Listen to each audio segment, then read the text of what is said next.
So the third and final season of Jessica Jones released on June 14th. I finished it like 2 or 3 days ago, I think, but I mean, I'm super lazy, so I mean, that's why this video wasn't up before now. But this is the third and final season of Jessica Jones, and really the final season of the Marvel Netflix universe, which, I mean, you know, that's relatively upsetting. But look on the bright side, this season isn't, you know, complete garbage, so I mean, at least, you know, the last season of all this stuff isn't trash, so I mean, it's better than the alternative. But anyway, let's just get into it. Spoilers ahead, so if you don't want the show spoiled, maybe, you know, don't watch this video. My superior intellect back at it again. So I will say that I'm honestly not the biggest fan of this show, but I will also say that this season was a lot better than I thought it was gonna be. I went into this season thinking it was gonna feel like homework, and you know, I mean, at some points it did, but at other points it was pretty enjoyable. But this season has an incredibly slow start. So the first like 3 or 4 episodes do end up feeling like homework, so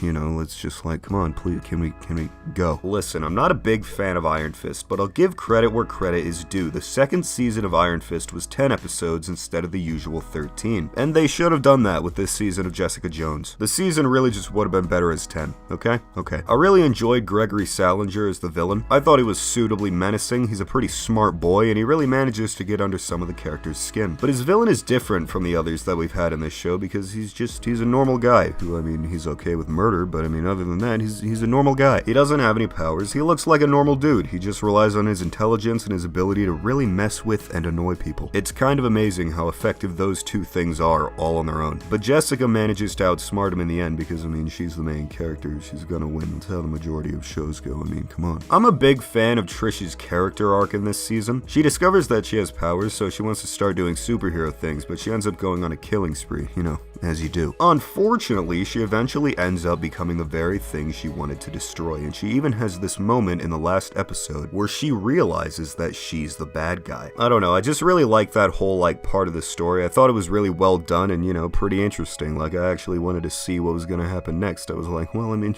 she doesn't seem to be, you know, doing too well. She's killing people. I also really like Eric, the new character. He's pretty friendly, he cracks jokes, and he blackmails people, so I mean, come on, what's not to love? It's revealed that he has powers as well, and his power is actually pretty cool. He can tell if someone has done something bad, and I think he can also tell like what they did that was bad. I think. Listen, I'm not completely sure. I know he gets bad headaches when he's around bad people, which I imagine isn't very fun for him. I mean, I would assume. I'm no expert, so take this with a grain of salt. But yeah, I mean, I really enjoyed the times that he was on screen. I like his character. He's not a... Hogarth is just kind of being a horrible person throughout this season. It's kind of what she does. I really like when she's on screen because she doesn't beat around the bush and she's very aggressive when it comes to getting what she wants. I really just like watching her annoy the other characters. It's fun to watch. But I didn't really care too much about the whole story with Kith and her husband and how Hogarth basically like caused his death. I just didn't really care too much about that part of the show. Like, I still wanted to see how it resolved and how the whole thing wrapped up, but I think it's just that the other storylines were a lot more interesting, so this one just kind of fell behind a bit. The whole thing with Malcolm and his girlfriend was just kind of... meh. It's kind of the same thing with Kith and Hogarth. It just kind of fell behind and I ended up not caring too much. I will say though, Malcolm's girlfriend, Zaiah, I hate her so much. She is not at all likable. I dreaded having her on screen. She ends up getting like mad at Malcolm for some reason. I honestly forget why, but I do remember that it didn't make too much sense. She just ends up getting mad at him and they end up breaking up. She just sucks, dude, and I'm glad I don't ever have to see her or hear her speak ever again. She caused me physical pain. But one of my biggest problems with this show is that there's just not enough action to keep me interested for extended periods of time. It feels like the fact that Jessica has superpowers is secondary to everything else because we don't get to see her use them that often. By the way, this isn't a problem with just season 3. This is a problem with the whole show. Sometimes I just forget that she has superpowers because she doesn't use them that much. Iron Fist has this same problem. Like, Danny always talks about how he's the Iron Fist, right? He has the Iron Fist, okay? But he uses it like once every 4 episodes, so the show just gets boring, and it's the same thing with Jessica Jones. Listen, I will admit, Jessica does use her powers more than once every 4 episodes, okay? Listen, I'll admit fault. But there's just not enough action to keep me entertained for extended periods of time. Like, I needed to take breaks in between episodes because the show just gets boring sometimes. If the show had more action, then, you know,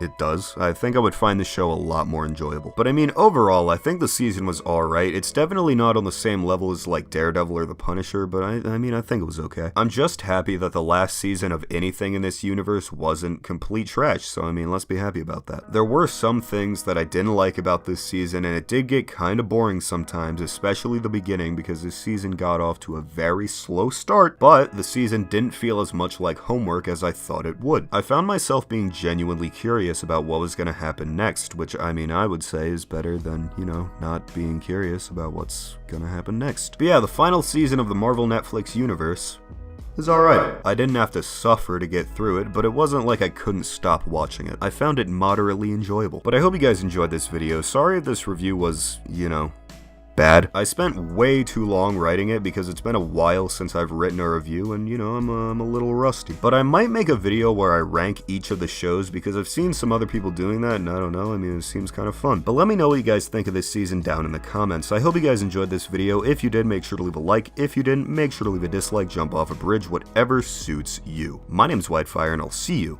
on the flip side.